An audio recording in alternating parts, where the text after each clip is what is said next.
that she loved me by the water fountain. She told me that she loved me and she didn't love him, and that was really lovely cause it was innocent. But now she's got a cup with something else in it.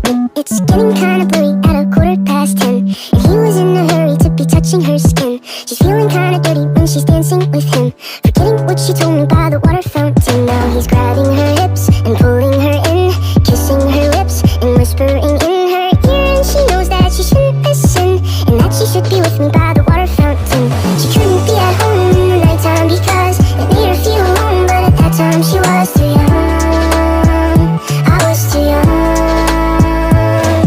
I should have built a home with a fountain for us the moment that she told me that she was in love. Too young.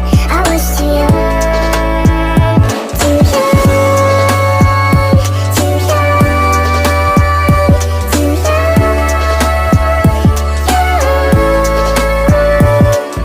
And if she ever goes back to the water fountain, the handle will be broken and the rust set in. But my hand, it will be open and I'll try to fix it. My heart, it will be open and I'll try to give it. Now I'm grabbing her hips and pulling her in, kissing her lips and whispering